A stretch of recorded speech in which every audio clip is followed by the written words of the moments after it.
ದೆಹಲಿಯಲ್ಲಿ ಬಿಜೆಪಿಗೆ ಆರಂಭಿಕ ಮುನ್ನಡೆ ಇನ್ನೂ ಇಲ್ಲ, ನೋಡೋಣ. ಇದು ಅಂಚೆ ಮತಗಳದ್ದು. ಬಾಕ್ಸ್ಗಳು ಓಪನ್ ಆದಾಗ ಅದರಲ್ಲಿ ಹೇಗೆ ಮುನ್ನಡೆಗಳು ಬರುತ್ತೆ, ಯಾವ ರೀತಿಯಾಗಿರುತ್ತೆ ಅನ್ನುವಂಥದ್ದು ಒಂದು ಅರ್ಧ ಗಂಟೆ 1 ಅವರಲ್ಲಿ ಟ್ರೆಂಡ್ ಹೇಗೆ ಸೆಟ್ ಆಗ್ತಾ ಇದೆ ಅನ್ನೋದು ಗೊತ್ತಾಗುತ್ತೆ. ಜೊತೆಗೆ ಒಂದು 3 ಗಂಟೆ ಒಳಗಡೆಗೆ ಆಲ್ಮೋಸ್ಟ್ ಆಲ್ ದೆಹಲಿ ಯಾರ ಗದ್ದುಗೆ ಅನ್ನುವಂಥದ್ದು ಕೂಡ ಕ್ಲಿಯರ್ ಪಿಕ್ಚರ್ ಗೊತ್ತಾಗುತ್ತೆ. ಈಗ ಸದ್ಯಕ್ಕೆ ಅಂಚೆ ಮತಗಳ ಪ್ರಕಾರ ಬಿಜೆಪಿಗೆ ಆರಂಭಿಕ ಮುನ್ನಡೆ ಸಿಗ್ತಾ ಇದೆ. ಬಿಜೆಪಿ 9ರಲ್ಲಿ, ಆಮ್ ಆದ್ಮಿ ಪಕ್ಷ 6ರಲ್ಲಿ ಮುನ್ನಡೆಯನ್ನ ಕಾಯ್ದುಕೊಳ್ತಾ ಇದೆ. ಕಾಂಗ್ರೆಸ್ ಅಂತೂ ಅಗೇನ್ 3ನೇ ಟರ್ಮ್ ಅಲ್ಲಿ 10 ವರ್ಷದ ನಂತರ ಚುನಾವಣೆಯನ್ನ 3ನೇ ಟರ್ಮಲ್ಲೂ ಕೂಡ ಕಾಂಗ್ರೆಸ್ ಎದುರಿಸ್ತಾ ಇದ್ರು ಕೂಡ 0ಯಲ್ಲೇ ಇದೆ. ಬಟ್ ಈ ಬಾರಿ ಒಂದು ಖಾತೆಯನ್ನು ಓಪನ್ ಮಾಡಬಹುದು ಅಂತ ವಿಶ್ವಾಸ ಕಾಂಗ್ರೆಸ್ನಲ್ಲೂ ಕೂಡ ಇದೆ. ಆ ರೀತಿಯಾಗಿ ನಡೀತಾ ಇದೆ. ಅಲ್ಲಿಯ ಮತದಾರರು ಹೇಗೆ ನಿರ್ಣಯ ಮಾಡಿದ್ದಾರೆ, ಒಂದು ಇವ್ರಿಗೆ ಕೊಟ್ಟಾದ್ರೂ ಏನು ಮಾಡೋಣ ಅನ್ನೋ ಲೆಕ್ಕಾಚಾರಕ್ಕೆ ಬಂದ್ಬಿಟ್ರೆ ಏನು ಮಾಡೋದು ಕೊನೆಯ ಗಳಿಗೆಯಲ್ಲಿ. ಕಾರಣ ಬಹಳಷ್ಟು ಪರಿಣಾಮಗಳು ಉಂಟಾಗಿದೆ ಈ ಬಾರಿ. ನಿಮಗೆ ಮಲ್ಲಿಕಾರ್ಜುನ್ ಖರ್ಗೆ ಅವರ ಒಂದು ಹೇಳಿಕೆ ರೀಸೆಂಟ್ ಆಗಿ ಬಂತು. ಮಲ್ಲಿಕಾರ್ಜುನ್ ಖರ್ಗೆ ಅವರು ಮಹಾಕುಂಭಳದ ವಿಚಾರದಲ್ಲಿ ಏನು ಅಲ್ಲಿ ಹೋಗಿ ಅಮಿತ್ ಶಾ ಅವರು ಹೋದಂಥ ಸಂದರ್ಭದಲ್ಲಿ ಒಂದು ಹೇಳಿಕೆಯನ್ನ ಕೊಟ್ಟರು. ದೆಹಲಿಯಲ್ಲಿ ಬಿಜೆಪಿಗೆ ಆರಂಭಿಕ ಮುನ್ನಡೆ ಸಿಗ್ತಾ ಇದೆ. ಬಿಜೆಪಿ 11 ಕ್ಷೇತ್ರಗಳಲ್ಲಿ ಆರಂಭಿಕ ಮುನ್ನಡೆಯನ್ನ ನೋಡ್ತಾ ಇದ್ರೆ ಆಪ್ಗೆ, ಆಮ್ ಆದ್ಮಿ ಪಾರ್ಟಿಗೆ 8 ಆಲ್ಮೋಸ್ಟ್.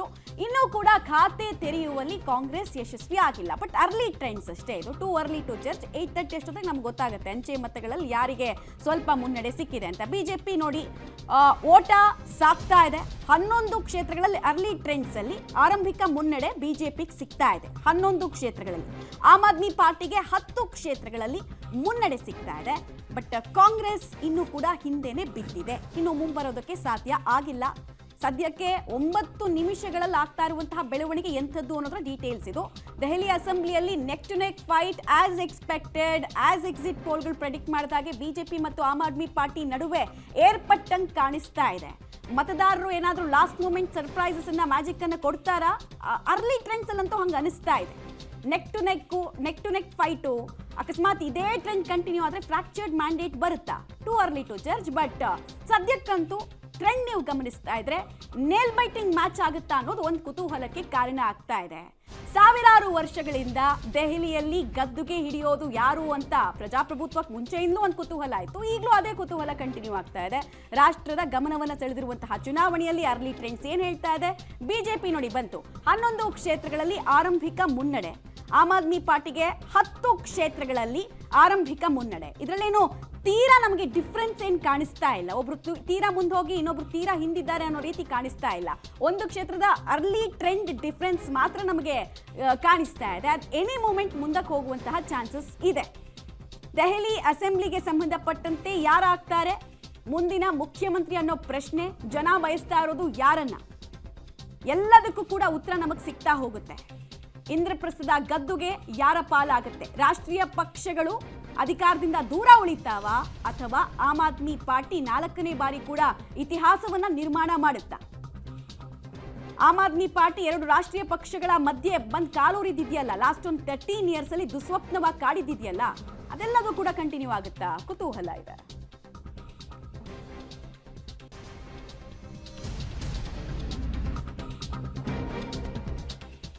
ಅಂಚೆ ಮತ ಬೆಳಿಕೆಯಲ್ಲಿ ಬಿಜೆಪಿ ಮುನ್ನಡೆಯನ್ನ ಕಾಯ್ದುಕೊಳ್ತಾ ಇದೆ.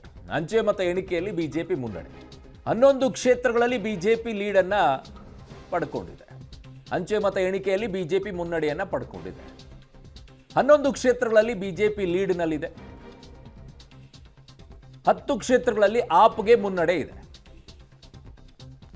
ಅಂಚೆ ಮತ ಎಣಿಕೆಯಲ್ಲಿ ಬಿಜೆಪಿ ಮುನ್ನಡೆಯನ್ನ ಕಾಯ್ದುಕೊಳ್ತಾ ಇದೆ. ದೆಹಲಿ ಸಿಎಂ ಅತೀಶಿಗೆ ಹಿನ್ನಡೆ ಅಂತ ಬರ್ತಾ ಇದೆ. ಈಗ ದೆಹಲಿ ಸಿಎಂ ಅತೀಶಿಗೆ ಹಿನ್ನಡೆ. ಮಾಜಿ ಸಿಎಂ ಕೇಜ್ರಿವಾಲ್ಗೆ ಮುನ್ನಡೆ. ನವದೆಹಲಿ ಕ್ಷೇತ್ರ. ದೆಹಲಿ ಸಿಎಂ ಅತೀಶಿಗೆ ಹಿನ್ನಡೆ. ಮಾಜಿ ಸಿಎಂ ಕೇಜ್ರಿವಾಲ್ಗೆ ಈಗ ಮುನ್ನಡೆಯಲ್ಲಿ ಸಿಗ್ತಾ ಇದೆ.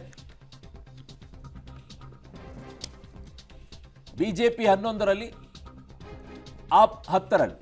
ಮಾಜಿ ಸಿಎಂ ಕೇಜ್ರಿವಾಲ್ಗೆ ಮುನ್ನಡೆಯಾದರೆ ಅತೀಶಿಗೆ ಅಲ್ಲಿ ಹಿನ್ನಡೆ ಅಂತ ಹೇಳ್ತಾ ಇದ್ದಾರೆ ಈಗ ಸದ್ಯಕ್ಕೆ. ಇದು ಅಂಚೆ ಮತಗಳ ರಿಸಲ್ಟ್ಗಳು. ಈಗ ಮುನ್ನಡೆಗಳು ಬರ್ತಾ ಇದೆ. ಯಾವ ರೀತಿಯಾಗಿ ಅಲ್ಲಿ ಫೈಟ್ ಇದೆ ಅನ್ನುವಂಥದ್ರ ಸ್ಕ್ರೀನ್ ಮೇಲೆ ನಿಮಗೆ ಗೊತ್ತಾಗ್ತಾ ಇದೆ.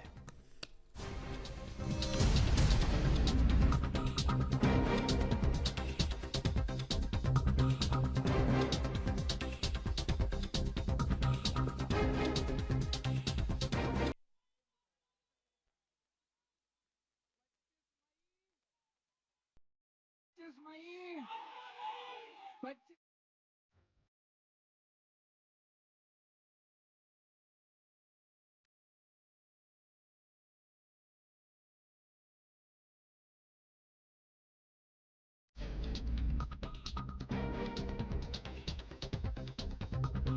ಸಿಸೋಡಿಯಾಗೆ ಹಿನ್ನಡೆ ಆಗಿದೆ ಅನ್ನೋದ್ರ ಆರಂಭಿಕ ಟ್ರೆಂಡ್ ಬಗ್ಗೆ ಮಾಹಿತಿ ಲಭ್ಯ ಆಗ್ತಾ ಇದೆ. ಮನೀಶ್ ಸಿಸೋಡಿಯಾ ದೆಹಲಿಯ DCM ಆಗಿದ್ರು, ನಂತರ ರಿಸೈನ್ ಮಾಡಬೇಕಾಗಿ ಬಂತು.